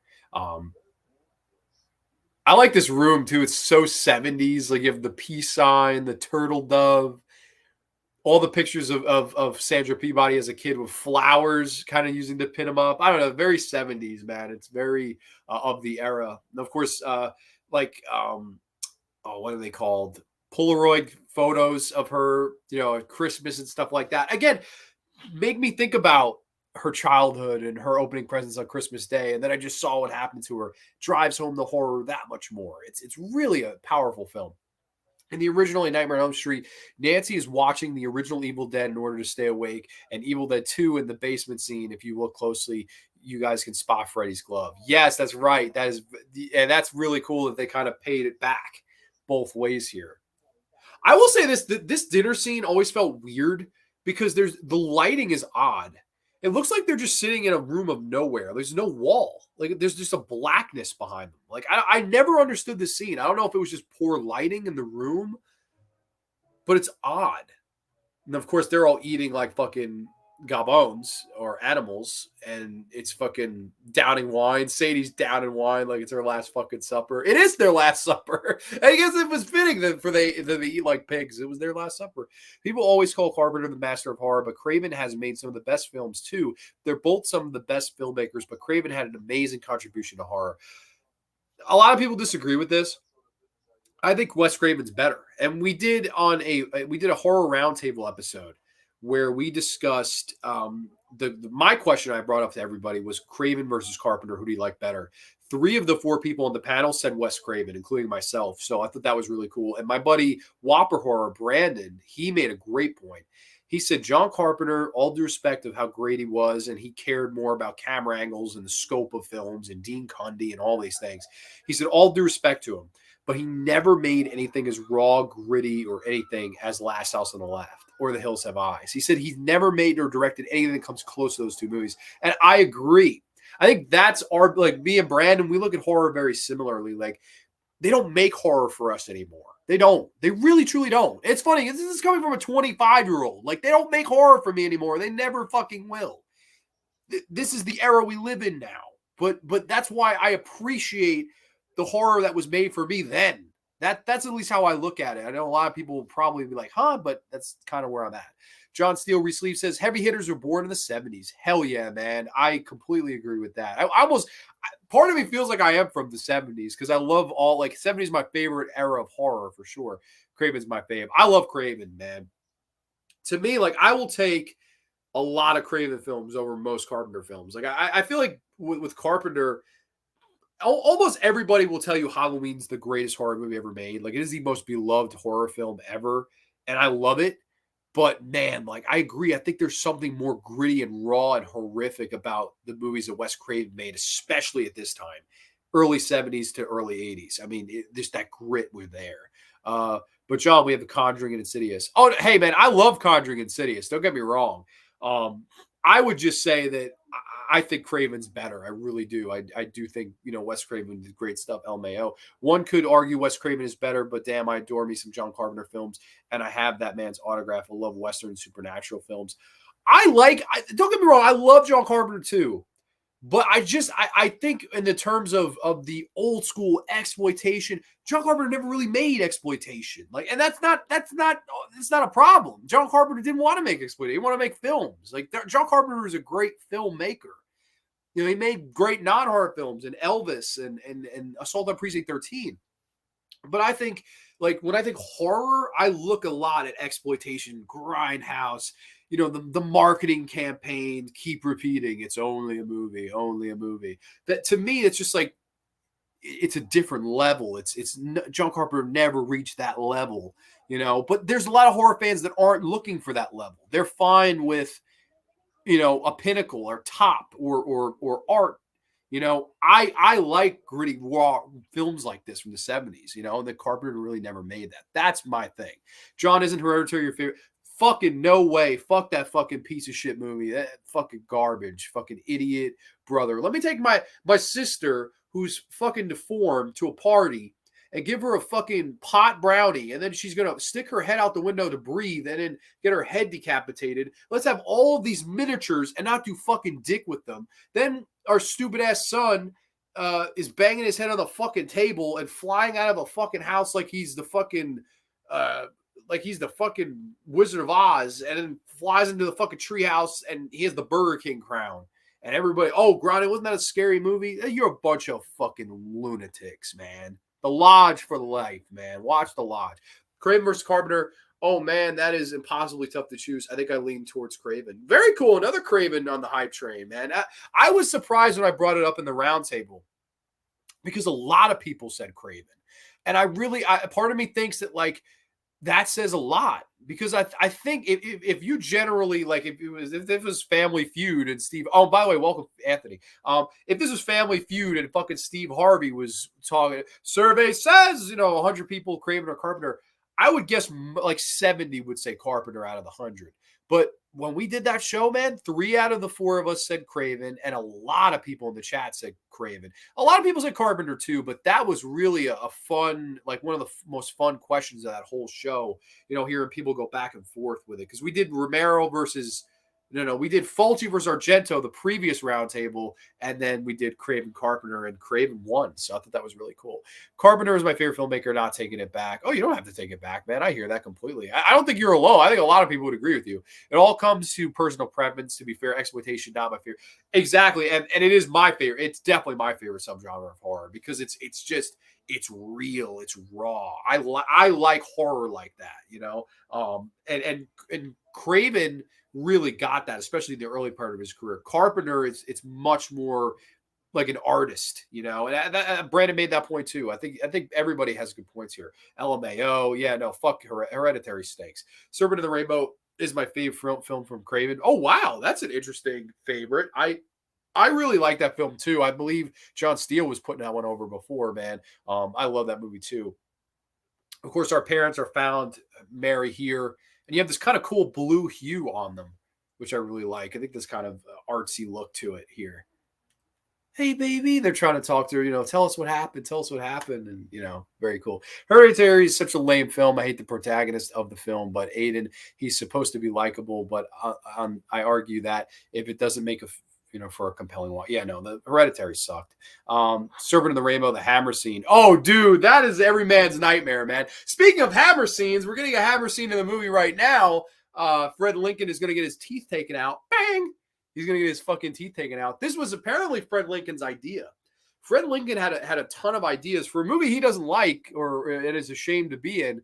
He had the idea for the chainsaw. He had the idea for the fight because the original fight between Sadie and the mother was going to win the fight and kill Sadie. And Fred Lincoln was like, "Are you stupid?" And Wes Craven was like, "What are you talking about?" He's like, "You think that this civilized mother is going to beat this fucking street girl? Are you fucking crazy?" And Wes Craven was like, "Oh, I didn't think of that." And he was like, "Of course you didn't fucking think of that." He's like, here's what you do. The other two get knocked off. She knocks the mother down, drops the knife by accident, runs into the pool. Then as she's trying to get out of the pool with all the water weighing her down, bam, gets the throat slit by the mother. He said, that's how you got to write this. Great fucking psychology. He's right. No street girl is going to lose a fight to this fucking civilized fucking Mary Poppins looking bitch. Like, there ain't no fucking way. No, like, very smart move. Of course, the dick biting scene in this where she bites Fred Lincoln's dick off. He said, I'll put my belt under my pants. This way you could bite on something to make it really look like you're biting my dick off. Again, small, but it worked. Well, let's hope that wasn't too small. But, again, it gave her something to bite on, so it gives the realistic vision of, holy shit, that guy just got his dick bit off and spit into the fucking pond, The one Carpenter film that got under my skin is Prince of Darkness. I love it. Absolutely love it. It's Hammer Time. That's no, totally, man. Absolutely. It's fantastic. Here you have the parents, they're kind of planning here, and Fred Lincoln is about to get seduced by Mama Collingwood, if you will, which I always thought was again, much done better here than in the remake, where Monica Potter is trying to seduce him and of course does nothing to him, which I don't know, like, you're going to seduce somebody and do fucking nothing to them? Like, what the heck? I don't know, man. It's like too Hollywood, man. This was a badass shake. That was also a lot of shake. I'll be regretting that probably, but is what it is. And now, of course, she's kind of baiting him. I like how this is all done. Fred Lincoln rocking a fucking tie at dinner after fucking murdering two girls earlier in the day. Let me put on a tie while I drink my fucking wine and eat these meatballs. Let me make sure I have a tie on. I don't know about people. I hate fucking ties, man. Ties fucking suck. I can't stand dressing up nice and shit. Like, I hate it. I'm old. So I wear a t-shirt and shorts everywhere, any time of the year, no matter what. The cold doesn't bother me either. Trying to seduce my man Fred. He's like, hey, I've acted in some pornos. I don't know, man. Fred Lincoln did a good job in this. He really, really did. Like, it's a shame he doesn't like the film. It's funny. There's like two making ofs on this. There's one where he's shitting on the film the whole time. Then there's one where he's with David Hess and Mark Scheffler, and he put the film over.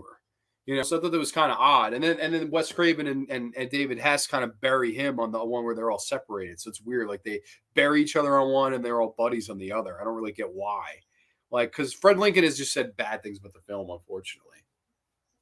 Here you can see the grain all over it's funny. Like, for a film that came out in the 70s, I don't know. It's like, it's nice that they still kept the grain in there for this Blu-ray, but man, it really, it's one of those films. They cleaned it up very nice. The colors do pop on this Blu-ray. It's a nice Blu-ray.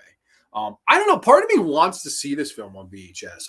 This is one that I never really ran into in rental stores growing up. Like, you can never rent Last House on the Left. It was one of those that, like, really until the remake came out, it wasn't easy to find. Like, this is one of those movies that if you went to your local Blockbuster in 2003, you weren't necessarily going to find Last House on the Left, at least from what my memory is. Maybe in other areas and other parts of the country, maybe. But no, this one really didn't show up much. And the same thing with Hills Have Eyes. Hills Have Eyes didn't really show up till that fucking remake came out. And then I saw the original. I was like, oh shit, let me rent this from a Hollywood Video. This is the original movie. Let me check it out. And I fell in love with it, It's funny how, sometimes remakes, the best part of remakes are fucking, the re-releases of the original that come out. And this was another one too. They did a re-release of the DVD. I had the DVD up there somewhere of the Last House on the Left DVD re-release, where they tried to make it look like the girl from the remake on the cover, but it's the original film, weirdly enough. All about the two-shirt life. Hell yeah. I think that's the real chainsaw on the finale, right? Yes, and we're about to see that coming up just shortly. I think there's less than 20 minutes in this movie now. Yeah, it was less than 15 minutes of the movie. It's a quick watch. Yeah, they used a real chainsaw. Now, interesting fact here. Wes Craven's initial idea for the ending, he wanted the father to use a scalpel on fucking Krug and cut his arteries one by one, and he would live. He would like die this horrible death of bleeding out slowly from all of his major arteries and shit. I am so happy they didn't do that. But the way Wes Craven described it had me in fucking stitches. Like Wes Craven was like he was going to be cutting him and cutting a promo like, "Oh, I just hit your, artery, and you have no chance. You should have murdered my daughter." And like the way Wes Craven was describing it, I was like, "What the fuck, man?" Like, thank God somebody said no. I believe Sean Cunningham said no. Sean Cunningham was like, "That's an interesting idea, but let's just do a fucking chainsaw," which I'm glad they did because, obviously chainsaws and massacres and, Motel Hell and all these things with chainsaws would soon follow in suit. So maybe this was a big pioneer. Granted, again, I don't know if this was the first ever horror movie to really use a chainsaw prominently. I honestly don't know that. And me being the diehard horror fan I am, I'm surprised I don't know that. But I don't know. I believe I would lean towards yes, but I'm sure there's always going to be somebody like, oh, in 1957, the fucking person had a chainsaw and he threatened to kill somebody with it. So kind of got the, whatever. Wasn't the original script very graphic, even more controversial? Yes, the original script was a porno. They wanted to do a porno and they were going to be bleeding on each other like a fucking a really fucking fucked up gory porno. Well, in similar vein to like the vomit gore trilogy of now, where instead of gore it was gonna be vomit and sex. This was gonna be gore and sex. And Fred Lincoln said that's fucked up. I'm not gonna fuck somebody and bleed on them, even if it's fake. He said that's fucking weird. And I agree. I think there's some fucking weird people out there. And that would be a weird thing to get off to. But thankfully, they decided, fuck it, you want to do this porno, like, why don't we just make it into a horror film? And thankfully, they fucking went ahead and did that. Nobody told Wes Craven no on my soul to take. No, they didn't. They unfortunately didn't. But yeah, no, it's amazing to see that the same guy who made fucking Last House on the Left all those years later made that fucking movie. It's like, oh, what a fucking shame that movie was. Not even a fucking hundredth as good as this movie is. I like it. She's kind of taunting his dick is small too. I think I always thought that was kind of funny. She's like, "Paul, little fella," and he's like, "Oh, you got it caught in the zipper,"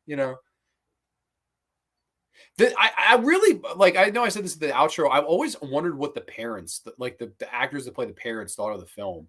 I believe this guy who played the father, he got Mark Scheffler the job. So, part of me thinks he was all in on it. I know he used a different name. I think he used the name fucking Gaylord St. James. And his real name was like Richard Towers or something like that. Dick Towers. So he changed Dick Towers to Gaylord St. James. So weird. I don't know. I don't know why. Like what? Maybe he was ashamed of the film. I don't really know. I'm assuming he's no longer with us. I'm guessing they're both no longer with us, but I don't really know. Maybe the mother is. She definitely looks younger.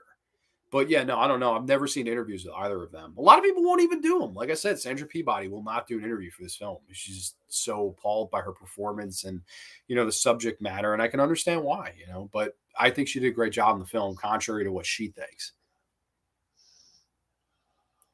Not for nothing. This guy's fucking quick draw McGraw. He's like, oh, I'm going to come in 2 seconds.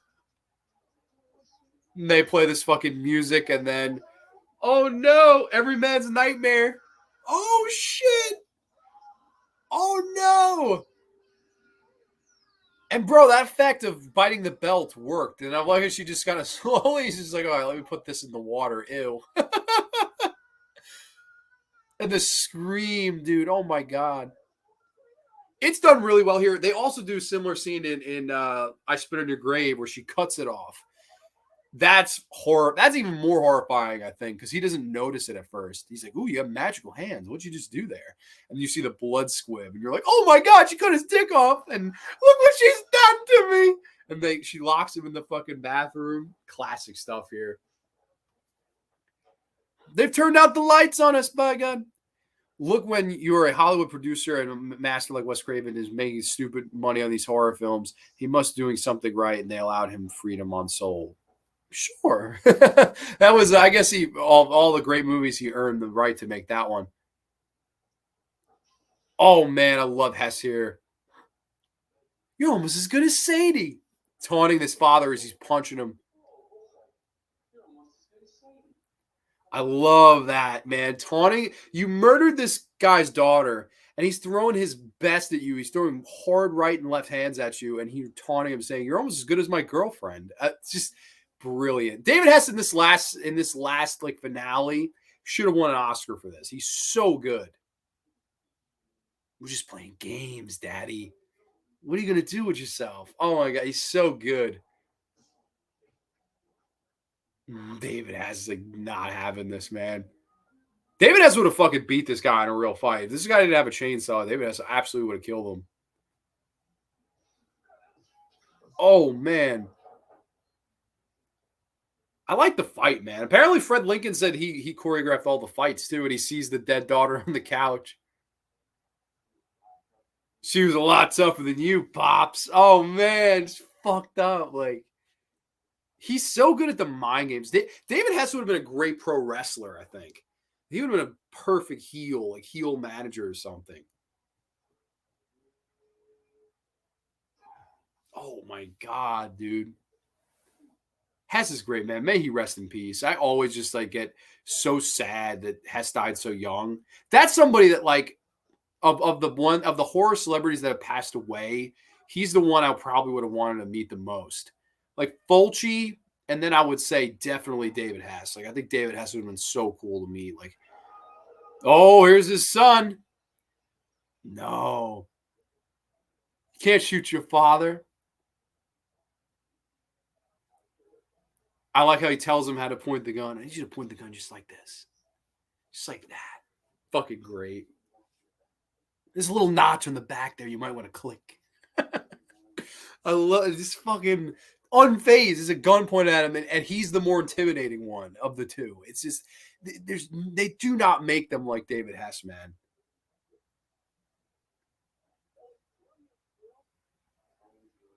You always were a loser. Oh my God, dude, this fucking guy he convinces his own son to fucking kill himself. That's fucking true evil, man. It really is.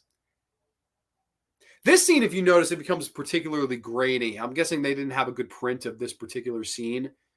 Like when he's telling him to blow his brains out. This is grainy as fuck. And I quite like it. I think it actually adds to the scene. Blow your brains out. We can put it a little louder for this. And I want you to blow your brains out. No! Blow your brains out. Blow your. Rest in pepperoni. It's the Mark Scheffler, man. Holy shit. His brain just got blown the fuck out. I believe they bought fake brains from a fucking Greek restaurant too to kind of put on him and on the wall to kind of make the effect work here. Very cool stuff. Again, brief. The special makeup effects in this are quite good too. Like, we'll see the Jeremy Rain death where she gets the throat slit, and she does the thing where she had blood packets like on her chest, and they were under this prosthetic under her neck. So when she falls into the pool, you can't see it, but she goes like this, and the blood shoots out of her neck. Really cool, kind of little makeup effect there. The chainsaw is here, Nate. Dick Towers go kick some ass. Oh, man. Chainsaw through the door. Chainsaw was such a much better option. Like, it's funny, Sean Cunningham gets a lot of shit, but I think Sean Cunningham really knew how to sell horror. I really do. Like, he a lot of trial and error, trust me, and a lot of fails. I mean, you look at the follow-up movie to Friday the 13th. You look at, I do like some of his other movies. I like The New Kids. I like Deep Star 6. None of those movies particularly made any money. The only movie he ever made that made money was this and Friday the 13th. But again, like having those two movies on your resume, that's so cool. Like those are two of my favorites ever. I like how, again, David Hess is just not selling the chainsaw. He's scared, but he's not running for the hills. And Sadie, man. Sadie's scared. Hess just gets electrocuted trying to get out of the door. Oh, man. Jeremy Rain does a good job at selling the fear, too, even for like a street girl. I think she did a good job. Imagine real actors using real chainsaws now too. They would never fucking happen now. Never. He's on a polished hardwood floor in socks. You know how slippery that could be? And you're working with a real chainsaw. If somebody fucking slipped, you're dead. Like, that's insane. Like, you just, again, another part of this movie that I really like. The risk paid off. Nobody got hurt, and it's effective. You think about these things.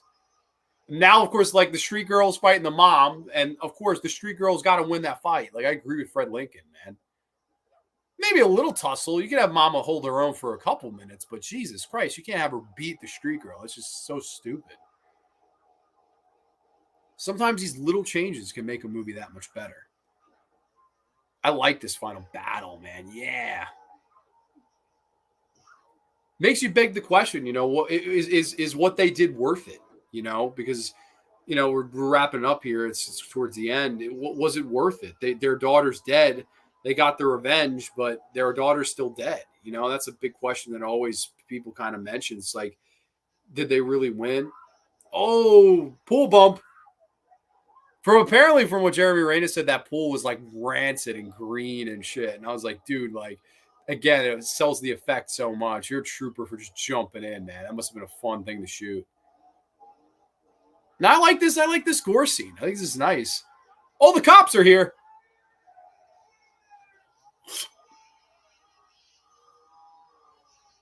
Oh man, epic. And then of course the push gore comes out.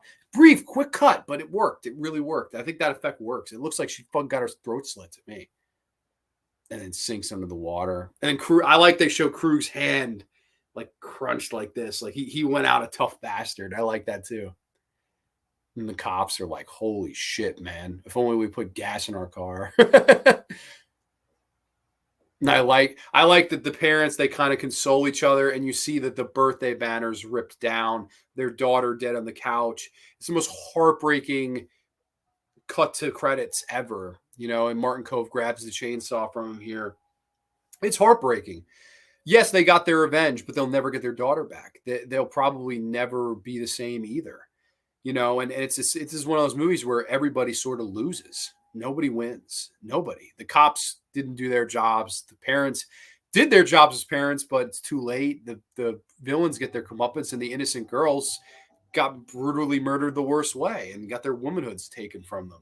And now we play happy music, which is, I guess, a thing that bothers people, but they show the name of all the cast. I don't know, man. To me, Last Us on the Left, I think it's one of the great horror movies of all time. I really do. I think it's one of those movies where people, if they ask me, why do you love horror? This is a movie that I'll always kind of mention. I really do think Last Us on the Left is like one of the main movies that made me the horror fan that I am today. And I don't know, it was a fun time doing the commentary for this, because this is one that like I said, a long time coming, and it was fun to kind of rattle off all the Last House knocks, and of course knock this a little bit, not really, but a little bit, and show off all the kind of cool stuff and posters and stuff like that. I don't know. I always loved this movie. Of course, you see some of the people that worked on it. You look closely, you'll see Stephen Miner. Yes, production assistant. Cool enough. He went on to make some pretty damn good movies too. So I always thought it was cool that Steve Miner, this is the first thing he ever worked on too. So you have 3 damn good horror directors that came out of making this movie. So pretty cool. Title design, David Miner. I'm guessing that's his brother. Very, very cool stuff, man. I love this movie. A film from Lobster Co., which is a very weird company name. I'm beyond shocked. Wes Craven said my soul take his personal favorite, his most personal film. I'm guessing he just tried to fucking sell it. David Hess truly did an excellent job in the film, and I will put the original over the remake for Craven and Hess alone. Absolutely. Wes and Hess for the win. At least Krug and his men won't hurt anybody anymore. Yeah, I guess so. That's, I guess, the one positive you could take from it. But I do think it's an important ending where it's like, who really won? Like, nobody. And that's horror. Nobody wins. Life is horror, man. This was a fucked up situation. And, this Hollywood, again, I hate to keep bashing this movie, but in this, only her friend dies. And the girl is a swimmer, so she swims to the parents' house, and they get her, and they kill all the big bad people and save the fucking junkie brother and or son, and, drive off into the sunset on a fucking boat. What? No, like to me, you're really cutting the fucking balls off of what this movie was. I I don't mind this as a polished Hollywood. I look at it as a PG-13 fucking remake. I know it's R, but it's really, it might as well have been PG-13, aside from some of the gore, which, again, not that much. This, though, untouchable to me. One of the all-time great horror movies. I love Wes Craven's The Last House on the Left. One of my all-time faves. But yeah, no, that was the live fan commentary. I hope everybody enjoyed. This was a very fun show.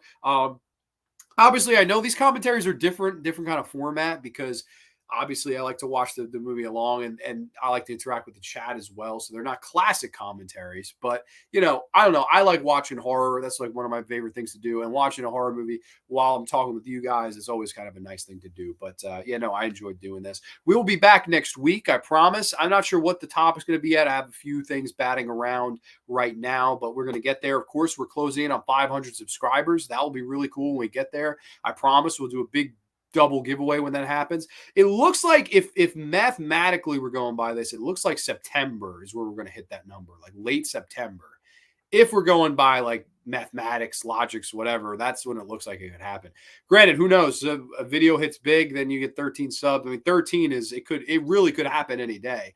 But the pace I've been going over the past 2 years, it looks like September, October range. So we got another month to go. Of course, another summer month, and we'll be kicking back, relaxing, chilling like villains all fucking summer long. Wes Craven's film feels like it could happen in real life, sad to say. Exactly. And I think that's a part of the impact and the real performances and grit and raw vibe it gives you. I think that's what sets this movie apart. It's the realism factor. And that's when we were all talking about Carpenter and Craven. I think Craven in this particular film, it's that realism factor that really drives the horror home, and why I think, you know, Brandon Whopper Horror mentioned on that roundtable we did that John Carpenter never did anything quite like The Last House on the Left, and I agree with it 100%. Great show, Grande. Nice seeing you on the big screen. Oh, I'm on your TV. Very cool, man. Very cool.